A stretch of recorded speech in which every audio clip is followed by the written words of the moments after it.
Bonsoir les amis, bonsoir les camarades. Connectez-vous, connectez-vous et connectez-vous. Ce soir, on va essayer de voir si on ne peut pas échanger tranquillement, tranquille, parce que, vous savez, il y a tellement de méchanceté actuellement sur les réseaux sociaux que ceux qu'on pensait que c'était des êtres humains, aujourd'hui, on se rend compte que ce sont des animaux, ce sont des mendiants, ce sont des comédiens. Mais bon, que faire?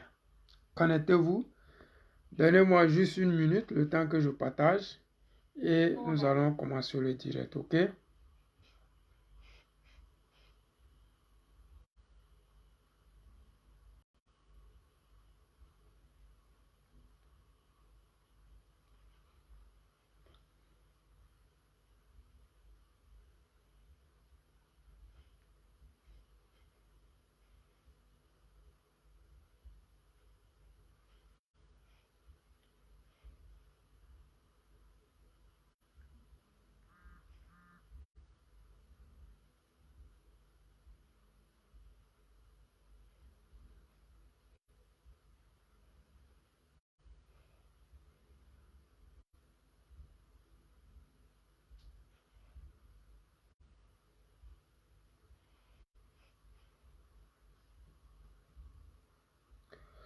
Ouais, bonsoir à tous ceux qui sont là.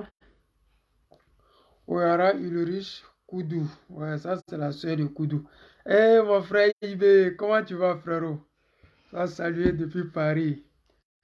Ouais, c'est la famille, hein, petit. Un président n'est pas ton camarade.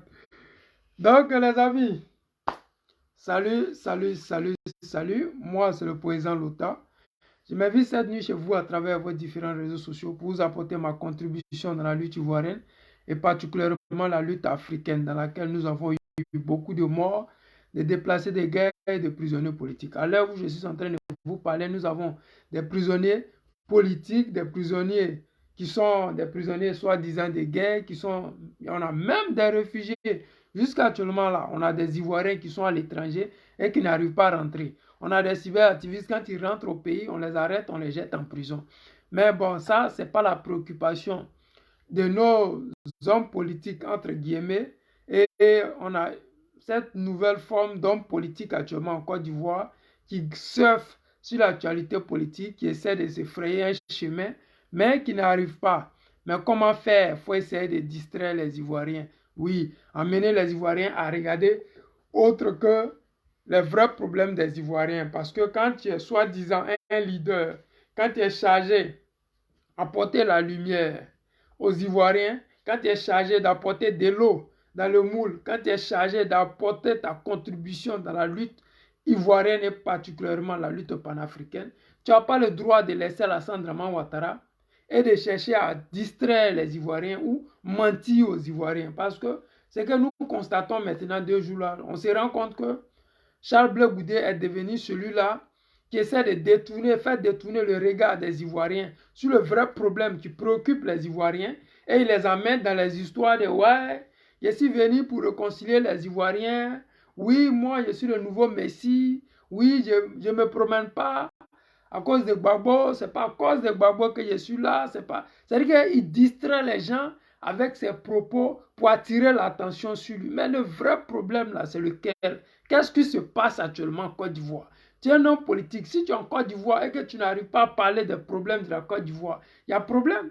Si tu es chargé d'aider les Ivoiriens à sortir de la misère ou même contribuer à l'émergence de la Côte d'Ivoire, mais tu ne dois pas le faire dans le mensonge, dans le déni. Tu ne dois pas chercher à distraire les Ivoiriens en leur faisant croire que oui, toi Charles Blé Goudé, aujourd'hui tu es prêt à combattre tous ceux qui vont prendre les armes contre Alassane Draman Ouattara. Parce qu'Alassane Draman Ouattara, celui-là même, il n'est jamais venu par la voie légale. Il n'est pas venu par les unes, parce que la proposition des unes, c'était le recomptage des voix. Ça, là, c'était la solution numéro 1 qui n'allait pas faire de mort en Côte d'Ivoire. Mais Draman Ouattara, comme il est habitué à prendre les armes, il a choisi l'option numéro 2. Donc, quand il t'appelle Charles Blé Goudé et que tu es en Côte d'Ivoire et que tu es chargé de dire aux Ivoiriens, bon, les amis, vous-même, vous voyez actuellement, je suis revenu. C'est mou sur moi, je n'ai pas d'argent, cotisez pour moi, les gens vont comprendre. Mais si tu veux rentrer dans la politique, on te connaît, on sait qui tu es. On connaît ta marque de fabrique. Tu n'es pas celui-là que tu veux nous faire croire. Soit tu décides de rejoindre Afinguessan, et puis ça va. Mais ne fais pas ce que tu fais là, parce que c'est minable vers la fin. Les amis, je vais essayer de partager avec vous les vidéos de notre frère Charles Blé Goudé. Et peut-être vous-même, vous allez comprendre parce que moi, sérieusement, j'ai toujours mal quand j'entends ce monsieur-là. C'est-à-dire que vers la fin, il va devenir comme Afinguessan. Quand tu vas faire des vidéos, on ne va plus aller regarder parce qu'on s'est dit qu'il n'y a rien de bon là-bas. Parce que quand tu continues à mentir, les gens finiront toujours par se retirer de toi. Parce que ceux à qui tu parles, ce sont des Ivoiriens, ils sont en Côte d'Ivoire. Ils voient la situation du pays.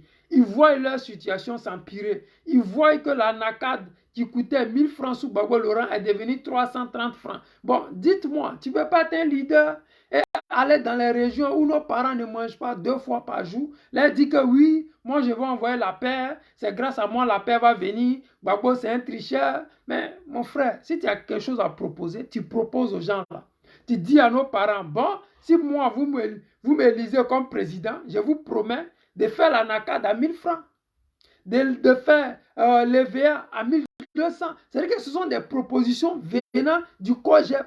Mais tu ne vas pas faire des tournées où tu essaies de jouer sur le mot. Parce que moi, je me rappelle, tu t'en prenais au président Laurent Gbagbo en disant que toi, tu n'es pas chargé de parler de la CPI ou de parler de tes problèmes ou de ce que tu as vécu à la CPI. Et que le président Laurent Gbagbo a eu tort de venir devant ses parents pour dire que voici ma petite femme, voici ce qui s'est passé.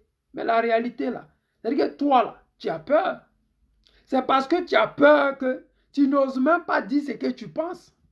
C'est parce que tu as peur qu'aujourd'hui, Alassane Draman Ouattara, c'est celui-là que tu caresses. C'est parce que tu as peur que dans tes discours là, tu dis des conneries que le 6 ne sera jamais le 9, mais on s'en fout. Si le 6 va devenir le 9, mais c'est toi, tu vois. La Côte d'Ivoire, là, on va monter, descendre. 2025, Alassane va descendre. Donc, le vrai point, là, c'est toi, ta position vis-à-vis des Ivoiriens, tu peux peut-être ne rien dire. C'est ton droit. Simone, actuellement, fait sa politique chez elle à la maison.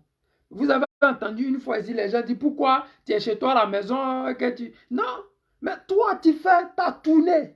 Mais dans ta tournée, il n'y a rien de véridique. C'est comme ton discours, 11h à 11h, 11 minutes. Mais les gens pensaient que tu allais dire quelque chose. Les gens attendaient que tu casses des papos. Les gens attendaient que tu dises des choses qui vont les emmener à changer ou bien à te suivre. Mais ils ont compris que tu étais un pétard mouillé, un poulet mouillé. Tu voulais juste donner un genre à ta personne. Tu voulais juste qu'on dise que oui, bon, le monsieur qu'on appelle Blé Goudé, il est revenu. Il a fait, il a organisé une conférence de presse. Mais vraiment, les amis, écoutons ça d'abord.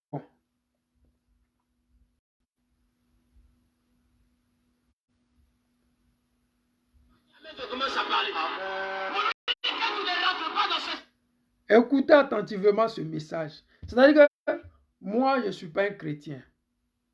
Les chrétiens aussi, ce n'est pas parce que je vais faire l'apologie d'une religion quelconque. Non. Mais c'est le message qui se trouve à l'intérieur que je vais adresser à Charles Blé Goudé et à ses suiveurs. Parce que quand Dieu parle aux gens, il parle toujours à travers des gens. Donc écoutez attentivement et vous allez comprendre. Automatiquement, tu n'es plus crédible. Parce que pour eux, Dieu, c'est une forme bien définie. La Bible dit, quand Ésaïe va annoncer la venue du Messie, le peuple juif va s'attendre. Quand les prophètes vont annoncer, les Juifs vont s'attendre à quelqu'un qui avait une grande armée. Ils vont s'attendre à un grand chef de guerre. Même Jean-Baptiste va dire, voici l'agneau de Dieu qui ôte le péché du monde. Mais des temps après, il va envoyer les gens à lui demander, est-ce que c'est vraiment toi le Messie? Ou on doit attendre quelqu'un d'autre? Parce que Jean-Baptiste s'est fait une image du Messie. Pourquoi tu te fais une image de ton miracle pendant que ce n'est pas toi qui as prévu faire le miracle? Pourquoi? Quelqu'un n'a pas compris, quelqu'un n'a pas compris. Si c'est Dieu qui décide de te lever, pourquoi c'est à toi de chercher à comprendre comment il va faire? Le comment ne t'appartient pas. Ce qui est sûr, pas un homme pour mentir, ni un fils d'homme pour se repentir. Ce que lui, sa bouche a dit, sa main l'accomplit. Ce que sa bouche a dit, sa main l'accomplit. Tu trembles pourquoi, mon frère Charles Bleu Goudé? Tu trembles pourquoi? Tu peux ne pas vouloir forcer, je ne sais pas. Mais sois digne, reste tranquille, petit. Gbagbo viendra au pouvoir. Tu es ivoirien de souche. Mais on t'a reconnu comme le fils de Gbagbo. Tu es avec Gbagbo. Gbagbo, là, les Ivoiriens savent au fin profond d'eux-mêmes que toi, là, tu es le fils de Gbagbo. Tu n'es pas obligé de vouloir forcément plaire à Alassane Draman Ouattara. Tu n'es pas obligé de faire semblant d'aimer Alassane et puis de dénigrer Gbagbo. Tu ne peux pas te fabriquer une marque de fabrique du genre, tu es un peu d'une relation belliqueuse avec le président, tu l'aimes pas trop, tu l'aimes un peu. Non, ne te mets pas dans ça. Parce que la prophétie de Dieu pour la nation ivoirienne a été déjà écrite depuis des siècles. Ce que Dieu a dit là, c'est pas toi qui vas empêcher, mon frère. Vous n'avez rien pour attirer nos regards. Je suis passé à côté de toi.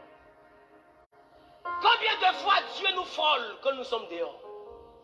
Combien de fois Dieu passe à côté de nous, mais on ne voit qu'un sale, un ivrogne. On ne voit qu'un homme de mauvaise vie. On ne voit que quelqu'un de méprisable. Esaïe dit, il n'avait rien pour attirer nos regards. Nous constatons que dans l'église, on est plus frères à ceux qui ont de belles voitures. On est plus sœurs à ceux qui ont de bons comptes en banque. On est plus frères à ceux qui ont des voitures qui voyagent. Mais on n'est jamais frères avec le misérable qui est à côté. Bleu Goudé, tu entends? Tu es frère aux gens qui ont le pouvoir. Tu es celui-là qui côtoie ceux qui ont les moyens. Tu es celui-là qui refuse la misère. Gbagbo était ton père hier. Gbagbo était tout pour toi.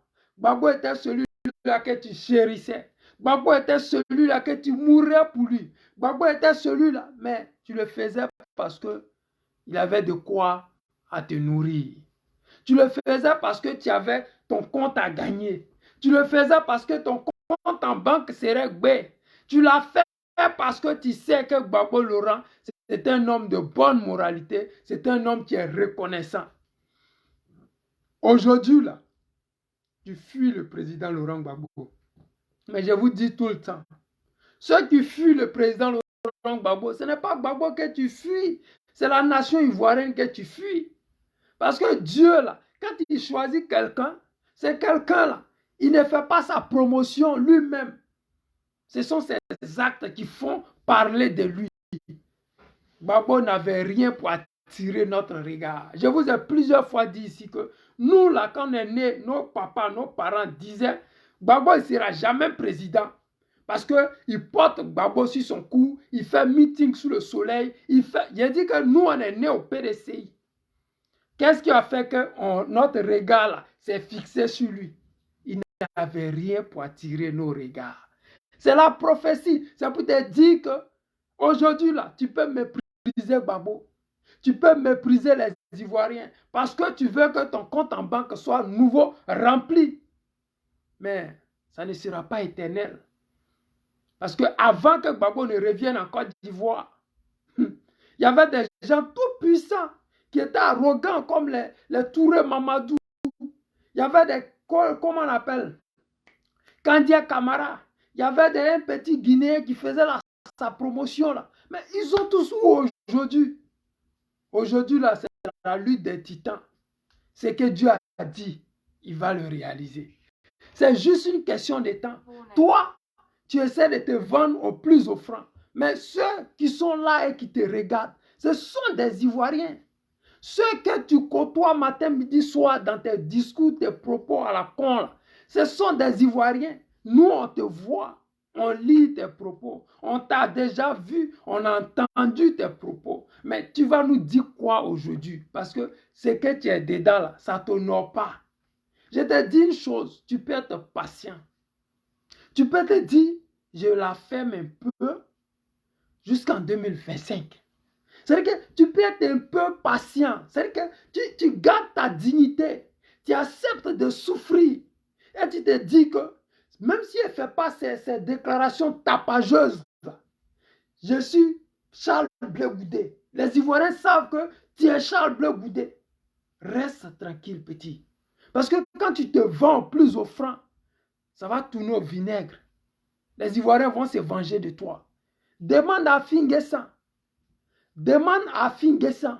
Les Ivoiriens se sont vengés de lui. Si les Ivoiriens ne s'étaient pas vengés de lui, Finguessan ne serait pas parti donner le FPI à Alassane Draman Ouattara. Jamais de la vie. Mais il l'a fait parce qu'il n'avait pas d'autre choix. Les Ivoiriens ne voulaient plus entendre parler de lui parce qu'il avait trahi le président Laurent Gbagbo. Il avait trahi la Côte d'Ivoire. Il avait trahi les Ivoiriens. Mais hélas, on avance les amis. Jamais fait avec la misérable qui est à côté. C'est quel genre de fatalité intéressée? Tu parles bien, papa. Tu parles bien. Dans l'amitié, je peux me demander dans l'amitié, qu'est-ce que tu m'apportes? Parce qu'on choisit les amis. Mais je ne peux pas demander à mon frère, qu'est-ce que tu m'apportes? Parce que les frères, c'est Dieu qui les impose. C'est pourquoi dans l'église, nous ne sommes pas des amis. Nous sommes des frères. Il faut accepter ton frère qu'il est riche. Il faut accepter si l'autre qui est à côté qui est pauvre. Ne donne pas la valeur à celui qui a de l'argent et mépriser celui qui n'a rien. Oh yes. Est-ce que tu as entendu mon frère Blé? Ne donne pas de la valeur à celui qui a de l'argent et mépriser celui qui t'a fait. Tu veux mépriser le président Laurent Gbagbo parce que tu veux avoir un compte en banque chargé. Ça va durer combien de temps? Parce qu'avant toi, il y a eu des gens qui ont fait pire que ça. Il y a eu Soro Guillaume qui a fait pire que ça et qui disait aux Ivoiriens dans la diaspora avec beaucoup de mépris. Dites à ces déplacés de guerre, dites à ces demandeurs d'asile de rentrer en Côte d'Ivoire parce que c'est là-bas que ça se passe. Ceux qui veulent rester en exil, c'est parce qu'ils veulent rester en exil qu'ils sont en exil. Dites-leur de rentrer parce que la justice ivoirienne est bien et elle juge les gens qui sont coupables. Voici le propos de Charles Blé Goudé. Pour ne pas dire de Soro Guillaume à l'époque. Il disait même, le président Laurent Gbagbo est bien là où il est là. Il ne faudrait pas qu'on vienne lui dire que le président Laurent Gbagbo n'est pas coupable. Ça, c'était quand il avait le pouvoir. C'était quand il était encore avec Alassane Draman Ouattara. C'était quand il était encore tout pimpant. C'était encore Soro Guillaume, le pan. C'était lui. Il était nerveux, arrogant, impoli, méprisant. Il prenait les Ivoiriens pour des moins que rien, pour des idiots. Mais aujourd'hui, qu'est-ce qu'il est devenu? Qu'est-ce qu'il devient? Il est presque fantôme. Il doit dire merci aux gens comme les Soulés de Paris. Parce que grâce à eux, il existe aujourd'hui. Imaginez un instant qu'il n'avait pas ces cyberactivistes qui étaient chargés de faire sa promotion sur les réseaux sociaux. Qu'est-ce qu'il serait devenu? Il serait passé aux oubliettes. C'est-à-dire que tu as touché la présidence. Tu t'es promené dans la présidence. Mais aujourd'hui, tu vas rentrer dans l'oubliette. Ahmed Bakayoko qui l'a succédé. Qui lui pensait que quand il allait écarter son propre frère, lui, ils allaient lui donner le pouvoir. Où il est aujourd'hui? Il est dans une tombe. Avec Alassane Draman Ouattara. Pas de pitié. Lui, c'est un homme d'affaires. Tous ceux qui s'approchent de son pouvoir, ils seront tous morts. On avance, les amis. Il n'avait rien pour attirer nos regards. Ça, c'est Gbagbo. Je vais dire à quelqu'un, si Jésus doit venir nous visiter un jour, il ne viendra pas comme un bourgeois. Si Jésus doit nous visiter un jour, il ne viendra pas avec une limousine. Si Jésus doit nous visiter un jour, il ne viendra pas comme un footballeur international. Si Jésus doit nous visiter, il viendra comme un fou. Il viendra comme un malade. Il viendra comme un démuni. Il viendra comme quelqu'un qui n'attire pas les regards. C'est le mot là même. Il viendra comme quelqu'un qui n'attire pas les regards. Gbagbo n'a jamais attiré les regards. C'est la vérité qui sort de lui là. C'est ça qui touche notre cœur. Même quand il était en prison et qu'on ne pensait pas qu'il allait sortir. sa vérité résonnait toujours en nous et ça nous donnait l'espoir. Cette vérité qu'il a semée en nous et qui fait que ça résonne même au Mali, ça résonne au Burkina. Qui aurait cru des Burkinabés aujourd'hui, ils allaient devenir des panafricains parce que la vérité continue de résonner dans la tête et dans le cœur des êtres humains et surtout des Africains. Blé Goudé peut se prévaloir d'être le fils du président Laurent Gbagbo. Mais est-ce que la vérité du président Laurent Gbagbo résonne en lui encore? Parce que quand il dit aux Ivoiriens, avant quand je sortais, les gens pensaient que c'est Gbagbo qui disait les mots qui sortaient de ma bouche. Non. Ah bon? Donc tu étais Charles Blé Goudé. Tu travaillais dans quelle entreprise? Tu étais directeur de quelle société? Tu avais des jets privés? Tu étais qui? Tu n'avais même pas fini tes études. Mais c'est celui-là qui disait ce que les autres ne pouvaient pas dire haut. Parce qu'un dirigeant est censé être diplomate. Il lui fallait quelqu'un comme toi qui peut parler aux Ivoiriens. Et ce message-là, tu le véhiculais tellement bien que les Ivoiriens savaient que... Mais aujourd'hui, tu es devenu qui? Au point que de prendre la défense d'Alassane Draman Ouattara. Mais Draman, il a tué des Ivoiriens. Il a égorgé des Ivoiriens. Qu'est-ce que tu as à dire pour ça? La vie est devenue chère en Côte d'Ivoire. Qu'est-ce que tu dis de ça? Ces personnes qui sont en prison, est-ce leur faute? Ou ils ont juste fait leur boulot? Tu vas jusqu'à dire que toi, tu ne fais pas d'alliance avec des gens qui veulent faire des coups d'État. Ah bon, un petit? Tu vas loin. Mais là, la personne qui t'indexe directement, c'est Simone Eivé. Celle que tu appelles ta maman et puis tu fais alliance avec elle. C'est elle que tu indexe directement dans tes propos. Quand tu dis que tu ne fais pas alliance avec les gens qui veulent faire coup d'État, c'est Simone que tu indexe. C'est Afin Guessan que tu indexes. Parce que c'est eux là, quand le président Laurent Gbagbo disait allons aux législatives, évitons d'affronter Alassane Draman Ouattara pour faire des victimes. Vous avez dit non, niet. Vous là, vous ne partez pas aux élections législatives. Et toi-même, tu t'es caché pour envoyer des candidats étant, comment on appelle,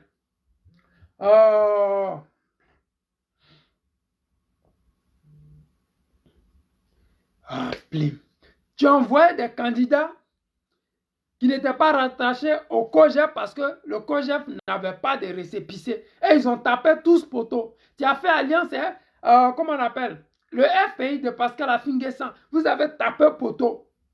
C'est-à-dire que aujourd'hui, tu veux mettre ton habit là où le soleil brille. On n'est pas contre ça. Afin a pris notre FPI historique, cet instrument de lutte, cet instrument qui nous a apporté le multipartisme, cet instrument du président Laurent Gbagbo qui aurait eu l'image de l'ANC en Afrique du Sud, qui aurait fait des petits-enfants, des gens qui sont nés en 2000, qui auraient vu naître qui n'ont pas vu naître ce FPI, mais qui ont vu ce FPI combattre la France-Afrique.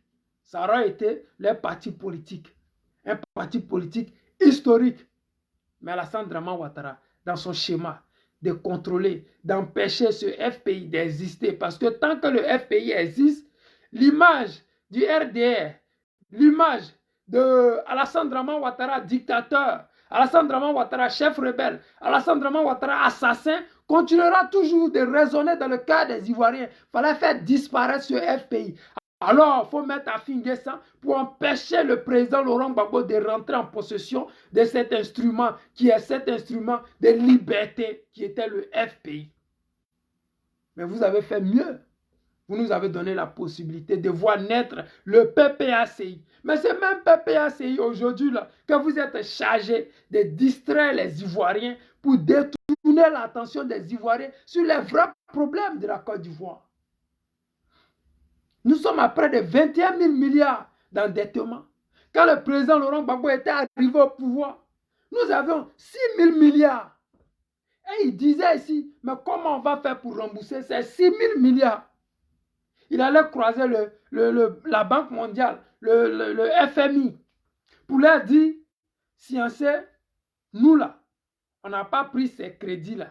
Mais on ne peut pas dire aussi qu'on ne va pas payer. Mais on va payer, mais essayer d'assouplir ça, on va pouvoir payer. Et le président Laurent Gbagbo a quitté jusqu'à les 6 000 milliards. Là. Nous avons payé près de 4 000 milliards. Et le reste, on nous a fait cadeau de ça. Donc, au moment qu'on a fini, là, on devait nous donner maintenant un vrai guerre. C'est là, la France et Alassane Draman Ouattara, ils ont pris le pouvoir. C'est-à-dire que l'argent que le président Laurent Gbagbo a quitté jusqu'à pour mettre ça sur pied, là. Lui, il est venu dilapider tout. Et il nous a endetté à 21 000 milliards. Comment on va faire pour rembourser ça? C'est ça, dit aux Ivoiriens. C'est ça, là, tu dois dire aux Ivoiriens. Comment nous, un pays qui n'a pas d'usine, un pays qui ne peut même pas, à part nos ressources, là, on ne va pas pouvoir rembourser ces 21 000 milliards. Là. Donc, quand ça augmente en Côte d'Ivoire, ce n'est pas parce que la Côte d'Ivoire ne peut pas faire mieux, mais c'est parce que le crédit d'Alassane Draman Ouattara, il faut que des gens payent ça. Mais ceux qui doivent payer là, ils vont payer comment? On ne va pas dire à chacun, chaque fin du mois, il faut payer 1000 francs. Non, on augmente le paye qui était à 150, à 100 francs, à 200, à 300. Le bidon d'huile qui était à 750, on peut mettre ça à 1000 francs, 1500. Ton transport qui était 500 pour partir à Djamé, ça peut devenir 1000 francs.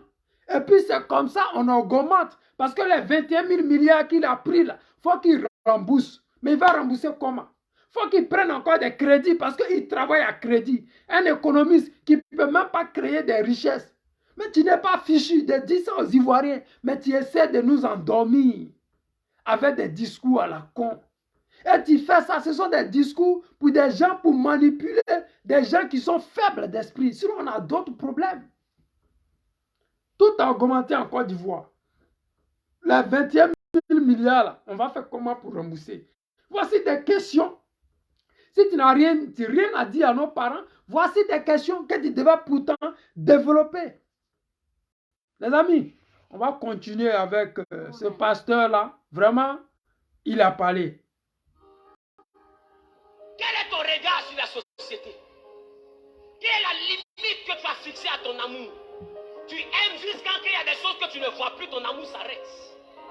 Simonis, écoutez bien. Quelle est la limite? Le problème, c'est que nous sommes superficiels, même dans nos sentiments. Nous disons que nous aimons Dieu, mais nous ne l'aimons pas véritablement. Il n'avait rien pour attirer nos regards. Rien. Je fais comprendre à quelqu'un, quand Dieu te choisit et il te met à part, tu ne dois plus regarder avec les yeux du corps. Tu dois regarder avec les yeux de l'esprit. Combien de femmes ont raté un puissant homme d'affaires parce que simplement elles ont vu un jeune étudiant les saluer. Mais ce jeune étudiant-là, 50, 10 ans après devenir un multimillionnaire. Amen. Mais elle a juste vu l'étudiant et elle a raté le mariage du millionnaire. Amen. Ah ouais, vous avez vu Gbagbo, il n'est pas au pouvoir. Vous voulez le mépriser. Vous voyez les Ivoiriens dans la souffrance. Vous ne les apportez pas de l'aide. Vous voulez simplement marcher sur eux. Vous voyez des Ivoiriens qui ne mangent pas. Mais vous ne leur apportez pas la nourriture. Mais c'est plutôt le mépris, le mensonge, le déni. Mais ce temps-là, c'est passé. Le temps où on fait croire aux gens des bêtises, là, c'est passé. Aujourd'hui, nous avons les réseaux sociaux. Aujourd'hui, là, si quelqu'un veut être ignorant, c'est son problème. Si quelqu'un veut suivre sans vraiment comprendre, c'est son problème. Si quelqu'un ne veut pas écouter la vérité qui sort de la bouche du président Laurent Gbagbo, celui que nos ancêtres envoyaient pour nous enlever dans la souffrance, c'est son problème, c'est son choix. Mais vous, qui vous laissez distraire par Charles Blé Goudé, vous êtes dans le problème. Parce que c'est votre problème. Aujourd'hui, la dette que Alassane Draman Ouattara a prise au nom des Ivoiriens, parce que lui-même n'étant pas Ivoirien, il finira par aller s'asseoir en France. Il va payer ses impôts en France, vivre en France. Mais nous qui sommes Ivoiriens de souche, on va payer les crédits là. Nos enfants vont payer. Nos petits-enfants vont payer. Les enfants de nos petits-enfants vont payer. On va continuer à aller toujours s'engenouiller à la Banque mondiale. Parce que ce qui est organisé actuellement en Côte d'Ivoire, c'est fait de toute sorte que les Ivoiriens qui sont fiers, arrogants, qui aiment trop dire qu'ils sont Ivoiriens, ne puissent plus jamais taper la poitrine pour dire on est Ivoirien, je suis fier d'être Ivoirien de souche. Ils ne veulent plus entendre ça. Ils veulent nous humilier. Si tu es endetté, si tu es esclavagisé, est-ce que tu peux être arrogant? J'ai dit non. Tu ne peux pas être arrogant quand tu es esclave. Tu ne peux pas être arrogant quand ton pays est endetté. Tu ne peux pas être arrogant quand ton pays a défaut de paiement. Tu ne peux pas. L'objectif de la France-Afrique à travers Draman Ouattara, c'est d'enlever tout orgueil qui se trouve dans les Ivoiriens. Mais nous ne sommes pas orgueilleux pour rien. Nous sommes orgueilleux parce que nous sommes intelligents. Nous sommes orgueilleux parce que Dieu nous a tout donné. Nous sommes orgueilleux parce que nous avons le pouvoir de faire tout ce qui est impossible. Regardez que ce soit la musique, la comédie. Si les Ivoiriens ont accepté un artiste africain, il devient international. Quand on fait sortir DJ Congélateur, il devient international. La Côte d'Ivoire fabrique tout, sait faire tout. La Côte d'Ivoire, nous sommes des enfants bénis de Dieu. On n'a pas besoin d'aide de qui que ce soit. Mais quand les gens savent ça, quand les gens connaissent cette magie qui se trouve en nous, comment faire pour éteindre ça? On nous amène à la centre Draman Ouattara. Un Draman Ouattara qui prend des crédits à tout va pour aller construire des routes, des hôtels de luxe 5 étoiles. Un pays qui est dans PPTE. Qu'est-ce qu'il a à foutre avec hôtel 5 étoiles? On a besoin du tourisme. Ouais, c'est la magie. C'est comme quelqu'un qui m'a appelé. Mais pourquoi, au lieu de faire du tourisme, on ne peut pas construire des entreprises pour transformer nos matières premières sur place qui vont embaucher des milliers d'Ivoiriens? Ce sont ces mêmes milliers d'Ivoiriens. Quand ils auront l'argent, ils vont dire, bon, on a l'argent, on veut construire des hôtels de luxe. Oui, on veut payer des yachts. On veut construire des aéroports. Mais aujourd'hui, on n'a pas d'entreprise. On prend des crédits à des centaines de milliards. On construit des stades de football où on sait que les gens ne viendront pas regarder les matchs. On prend des milliards des Ivoiriens. On construit des ponts où on se dit que oui, les Ivoiriens qui sont dans la misère, combien ils ont de voitures, combien d'Ivoiriens ils ont des voitures, on peut les compter. Nos parents qui se trouvent dans les campements, on ne peut pas payer les anacades. Pourquoi? Parce que l'argent qui est chargé, qui était censé payer l'anacade de nos parents, Draman Ouattara a besoin de ça pour nourrir ses amis, ses frères. Ça fait que la Côte d'Ivoire aujourd'hui est devenue pour les étrangers qui ont des milliards. Parce que les hôtels de luxe, c'est les gens qui ont l'argent qui y vont.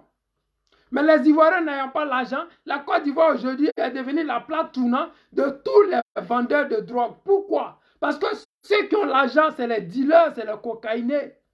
Ceux qui ont l'argent, c'est les gens qui se sont enrichis ailleurs et qui viennent en Côte d'Ivoire et tous travaillent dans l'immobilier. Mais les gens travaillent dans l'immobilier, c'est pour les Ivoiriens ou bien contre les Ivoiriens. Parce que quand vous regardez Abidjan aujourd'hui, c'est saturé. Vous pensez que tout ça, ce sont les Ivoiriens? Non, je ne dis pas qu'on doit chasser les étrangers, loin de là. Mais je dis qu'on doit mettre des structures en place pour aider les Ivoiriens à sortir de la précarité. On ne fait pas un pays contre les Ivoiriens, on le fait pour les Ivoiriens. Quand on construit des infrastructures, on les construit pour des Ivoiriens, pour que ces Ivoiriens puissent profiter de ces infrastructures-là.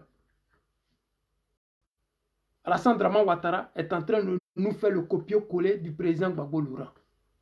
J'ai dit Gbagbo Laurent, du président Houphouët-Boigny. Houphouët-Boigny a fait des universités à Yamoussoukro aujourd'hui qui sont restées dans la forêt. Ça a coûté des milliards à la Côte d'Ivoire. Ça nous a même trimballé jusqu'à être des PPT, pour ne pas dire pays pauvres, très endettés. Nous sommes où? Où nous allons? Qu'est-ce que nous voulons? Exactement.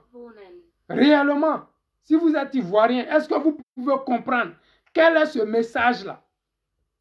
Celui-là qui n'avait rien pour plaire, celui-là qui était presque invisible, celui-là dont les parents n'avaient rien pour qu'il devienne milliardaire, celui-là qu'on méprisait parce qu'il n'avait rien, il n'avait pas de sponsor.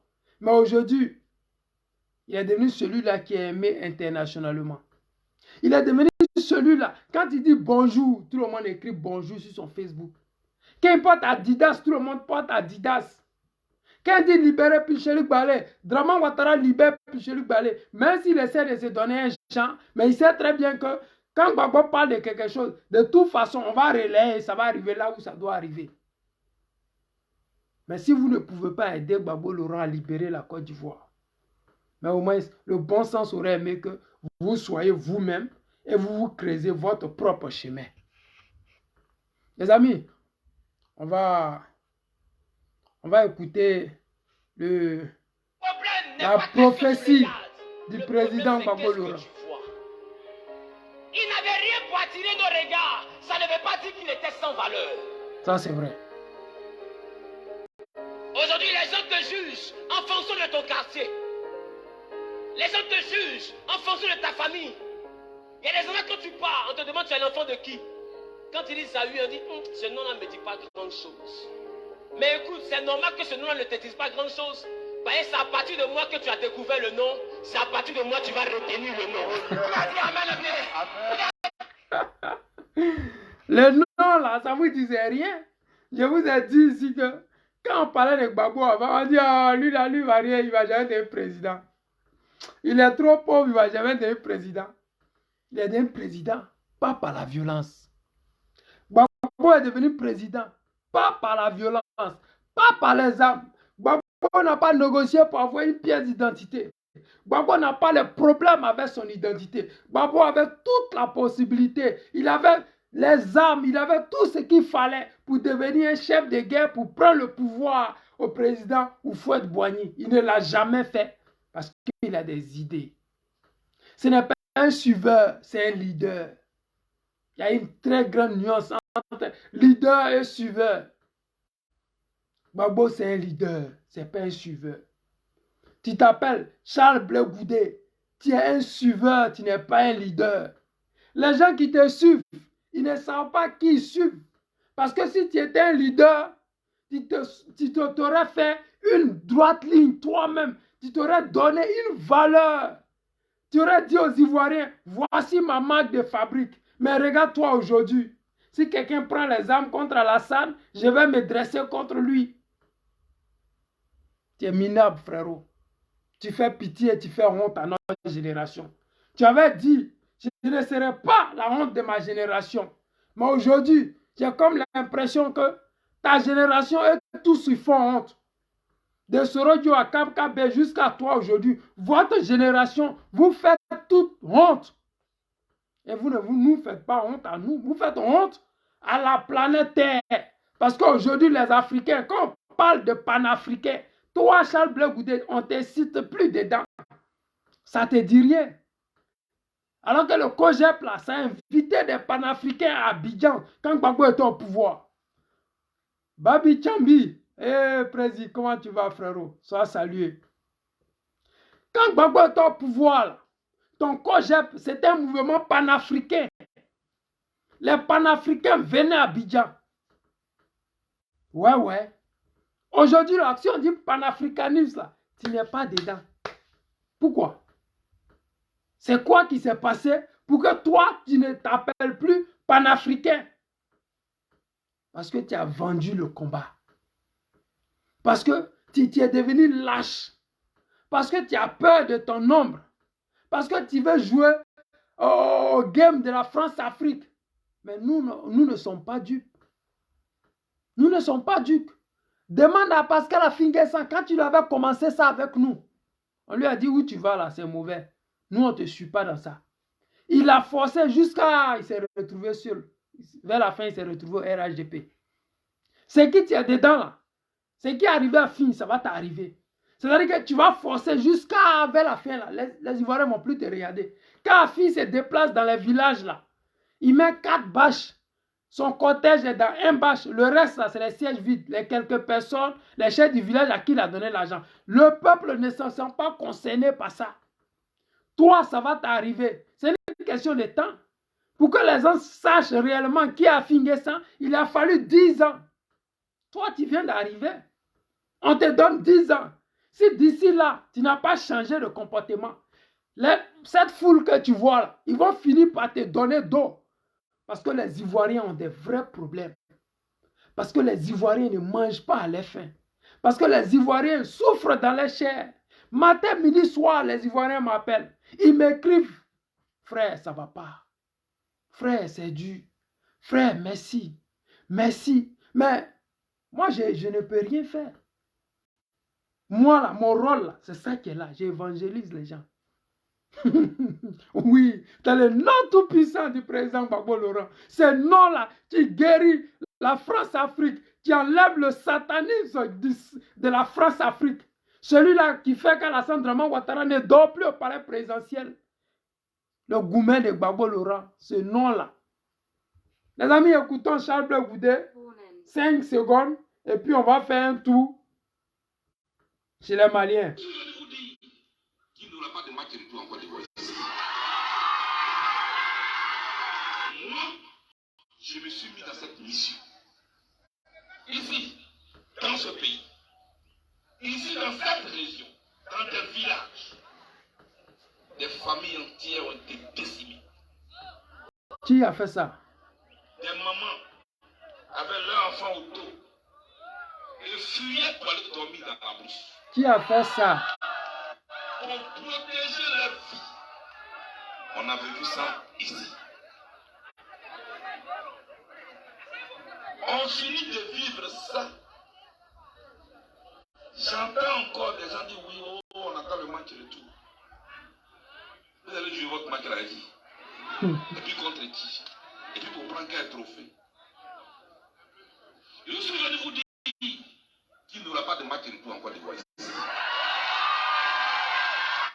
Mais il n'a pas besoin de dire ça. Parce que le président Gbagbo Laurent lui-même, là, il est derrière sur le terrain. Si c'est un dictateur, si Gbagbo Laurent était un vat en guerre, depuis qu'il est arrivé là, Draman Ouattara n'en a plus dormi. Oui, mais Gbagbo Laurent, ce n'est pas un dictateur. Ce n'est pas un vat en guerre. Il n'aime pas la guerre, il n'aime pas la violence, il aime la démocratie quand elle est bien organisée. Il veut donner aux Ivoiriens, aux Africains, c'est quoi on appelle une démocratie. Il veut montrer les chemins, il veut mettre les pas, les rails de la démocratie avant qu'il ne quitte cette terre. Il veut nous démontrer c'est quoi on appelle démocratie. Les gens pensent que quand on dit démocratie, c'est d'empêcher les autres de parler. Non, ce n'est pas ça. Les gens disent que quand on dit démocratie, c'est que tu es obligé de brimer l'autre, braquer l'autre, scandaliser, humilier. Non, ce n'est pas ça la démocratie. C'est de permettre à tout un chacun de faire sa proposition. Quand on parle de démocratie, ce n'est pas Gbagbo le problème. Le problème qui fait qu'il n'y a pas de démocratie en Côte d'Ivoire actuellement, c'est la présence de la France en Côte d'Ivoire, qui donne des ailes à Alassane Draman Ouattara, qui fait que des gens comme le connaît Zakaria qui ont égorgé et ventré des femmes en Côte d'Ivoire, on ne puisse pas les convoquer, même à la CPI. Parce que si c'est en Côte d'Ivoire, on considère que Kone Zakaria, c'est l'élément d'Alassane Draman Ouattara, il n'ira jamais en prison. Mais Kone Zakaria, il n'est pas député, il n'est pas ministre. Il n'est pas président de la République. Pourquoi est-ce que la CPI ne met pas de mandat contre lui? C'est la convocation qui manque. À la CPI, il y a des dossiers comme ça, volumineux, contre le Kone Zakaria, contre Alassane Draman Ouattara, contre Soro Diop. Mais la CPI ne bouge pas. Pourquoi? Parce que la CPI, c'est la France-Afrique. Je vous dis qu'il n'y aura pas de match retour en Côte d'Ivoire. La colère d'un fils de la Côte d'Ivoire. Il n'a pas le droit de prendre les armes contre ce pays. Je l'ai dit hier, je le dis aujourd'hui, je le dirai demain. Dis-moi très bien.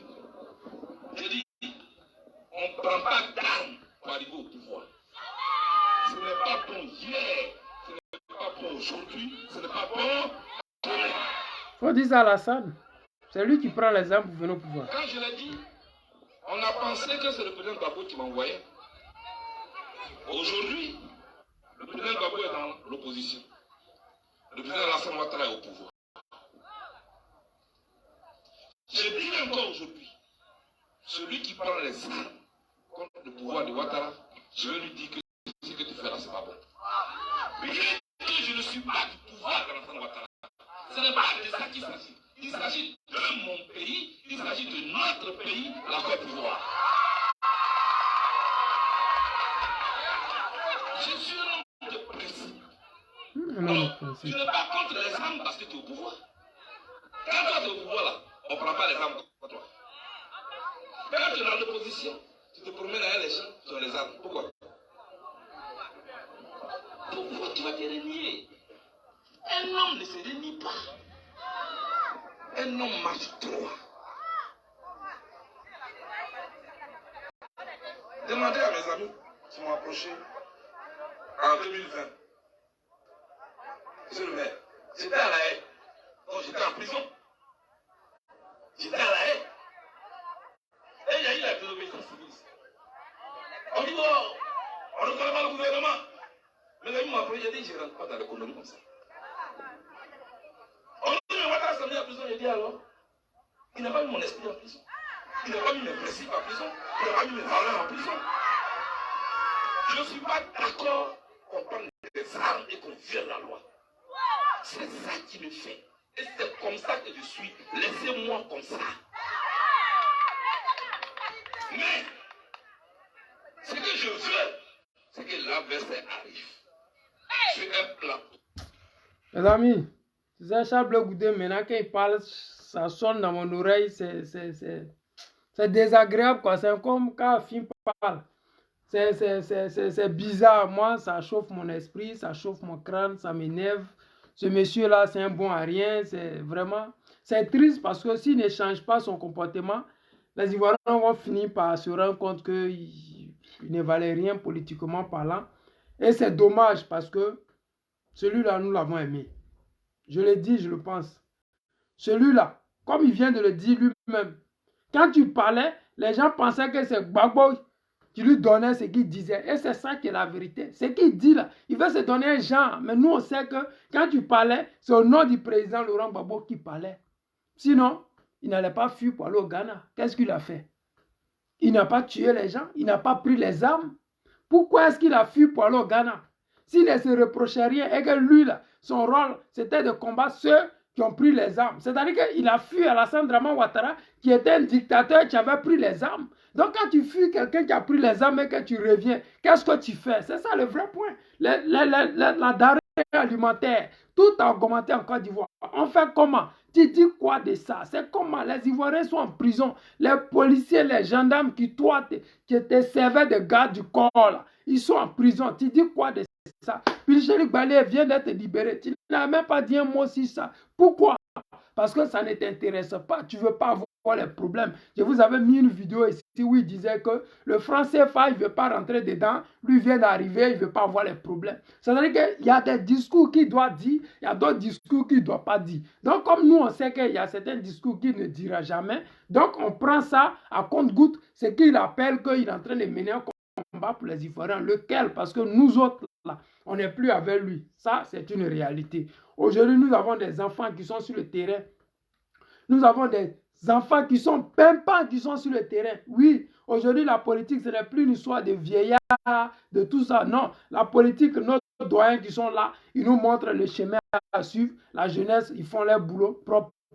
Les amis, simplement, je voulais dire à tous ceux qui sont là, vraiment, de dire Yako à la Tunisie, à la Turquie plutôt, vraiment aujourd'hui, je ne l'ai pas dit depuis hier, c'est un désastre parce que tremblement de terre qui a eu lieu là-bas, c'est cauchemardesque. Parce que quand tu vois ça, tu te dis, mais l'homme n'est rien quoi.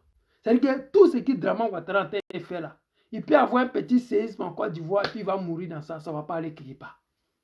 Sérieux? C'est-à-dire que tout bouquin il fait, il met les gens en prison comme il veut là. Petit séisme, bon, il est mort, ça ne va pas aller quelque part. Et puis tous les maudiats des djoulas qui font à Abidjan, massacrer les gens, prendre les terres des gens, humilier les gens, se jouer les dangereux là. Ça ne va pas aller quelque part. Et puis tous ils vont commencer à regretter, oh, Draman était là, on se prenait pour les dingueries. Et puis ça va mousser vous maintenant. Donc la meilleure façon là, c'est de respecter les gens. C'est de vivre en harmonie avec ceux qui vous entourent.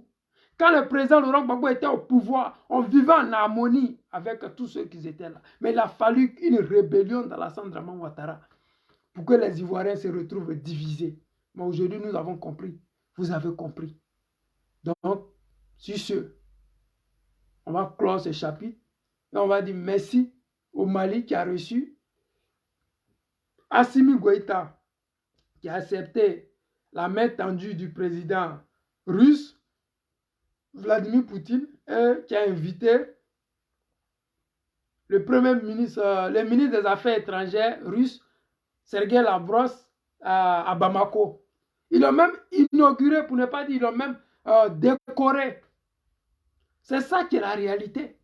Mais vous voyez aujourd'hui les Français, ils sont stressés du fait qu'on décore Sergei Lavrov, du fait qu'on le reçoive à Bamako. Ça fait peur à Abidjan. Ça tremble à Abidjan. Actuellement, même un drapeau russe que quelqu'un a porté sur sa tête, ça fait buzz. Parce qu'aujourd'hui, la Côte d'Ivoire ne dort plus. Parce qu'aujourd'hui, Draman Ouattara a des problèmes pour dormir dans le palais présidentiel. Là. Parce qu'il s'est dit que si les deux frontaliers, là, comme le Mali et le Burkina, sont avec les Russes et que la majorité des Ivoiriens, mais ce n'est pas notre faute. Nous n'avons pas jamais voulu qu'Alassane Draman Ouattara soit un dictateur. On ne le veut pas. On aurait aimé que Draman Ouattara respecte ses principes de droit. On aurait aimé que Draman Ouattara ne viole pas notre constitution. On aurait aimé que Draman Ouattara ne soit pas un lâche du point qu'il ait inventé des morts inutiles en Côte d'Ivoire. C'est-à-dire que cette femme d'Abobo. Aujourd'hui, ils ont du mal même à célébrer ces 7 femmes-là. Parce que c'était du vrai faux. Ils n'ont jamais voulu qu'on dise la réalité de ce qui s'est passé dans l'Ouest. Ils ne veulent pas en entendre parler parce que l'Ouest, ça dérange. Donc quand tu t'appelles Charles Blé Goudé, tu ne dois pas parler de ça. Donc quand on entend quand le ministre des Affaires étrangères russe est là, ça tremble à Abidjan. Qu'est-ce qu'ils se sont dit? Qu'est-ce qu'ils vont faire? Mais tu es président de ton pays, tu as peur de quoi? Ou bien c'est un drapeau qui se promène à Abidjan, un drapeau russe là, c'est un problème. En Côte d'Ivoire, là, les Togolais se promènent et les drapeaux, on ne les tue pas. Les Ghanéens se promènent et les drapeaux à Abidjan, on ne les fait rien. Mais le drapeau russe là, pourquoi ça fait autant peur? Parce qu'ils connaissent la réalité. Dans la vie, là, quand tu es dans le faux, tu as toujours peur de la vérité. Alassane Draman Ouattara sait qu'actuellement, le vent de la libération qui a commencé là, ça va arriver en Côte d'Ivoire. C'est nous qui avons commencé. Les autres là, ils viennent d'arriver. C'est nous qui avons commencé cette libération-là. Cette libération fa avec la France. Cette libération où on dit à la France, il faut dégager. C'est nous les Ivoiriens qui avons commencé. On n'a pas peur. C'est juste une question de temps. Ce n'est pas encore arrivé.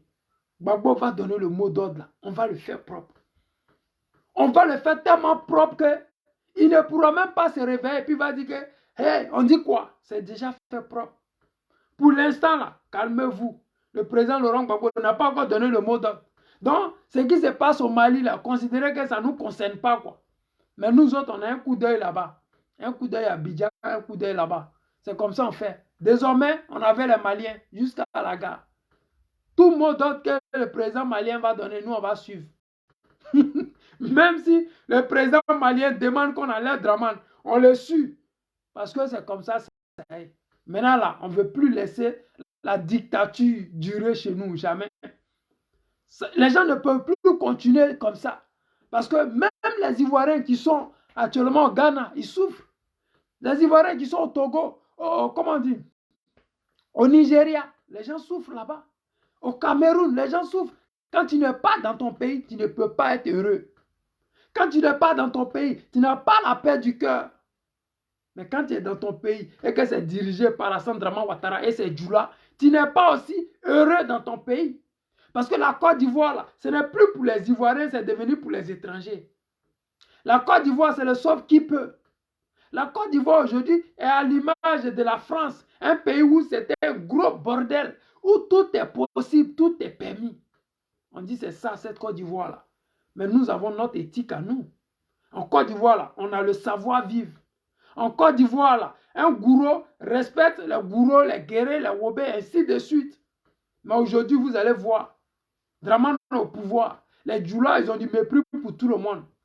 Dramane au pouvoir. Les Djoula sont candidats dans tous les postes électifs en Côte d'Ivoire.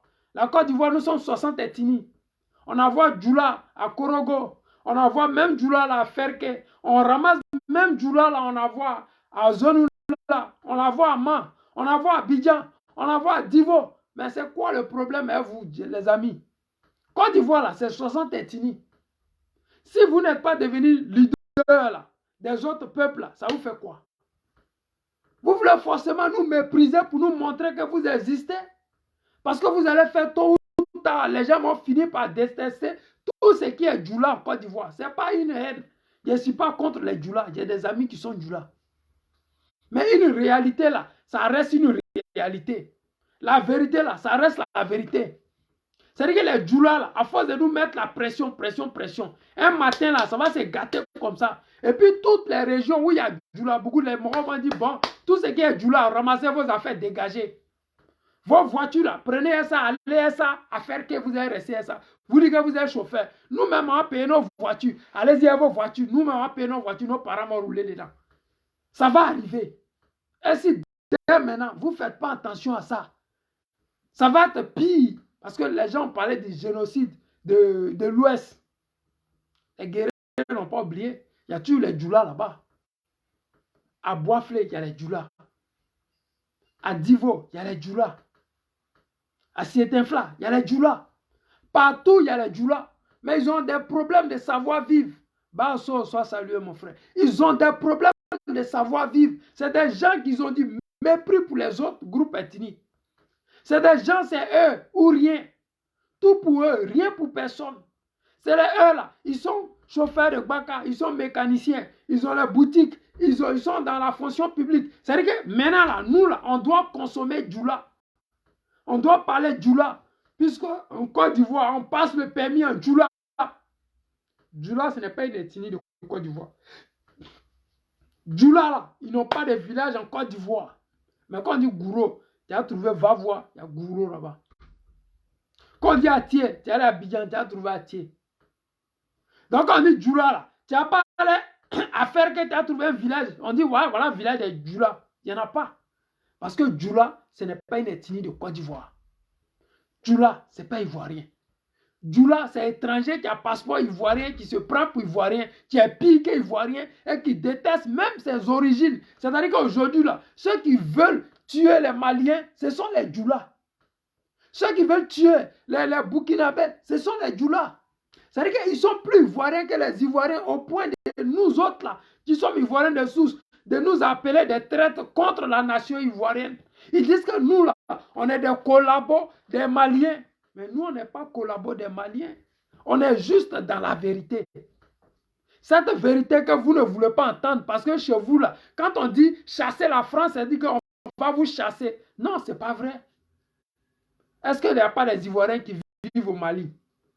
Vous avez entendu que les Maliens sont en train de chasser les Ivoiriens parce que vous, Abidjan, là, vous, les moutons de Dramane Ouattara, vous continuez à insulter les Maliens? Non. Mais ils ont chassé la France parce que la France ne les arrange pas. Quand Gbagbo a demandé le départ de la France, ce n'est pas les Maliens qu'on chassait, mais plutôt RFI qui a fait passer cette propagande en disant oui, le président Laurent Gbagbo n'aime pas les étrangers. Mais quand vous regardez l'entourage du président Laurent Gbagbo, le Mamadou Koulibaly là, c'est un Djoula. Un Djoula, il a Asikensi là-bas, ce n'est pas une ville Djoula. C'est là-bas, il vient. C'est-à-dire que c'est un Malien bien guinéen, Mamadou Koulibaly là. Je l'ai dit, ce n'est pas pour le mépriser, c'est une réalité. L'histoire de la Côte d'Ivoire est comme elle est. Elle est têtue, mais c'est une réalité. Et celui-là, c'est pour dire la vérité. Mamadou Koulibaly, ce n'est pas ivoirien. C'est étranger qui a fait ses études en Côte d'Ivoire. C'est eux là qu'on appelle Djoula. Les Mamadou Touré là, c'est les Djoula.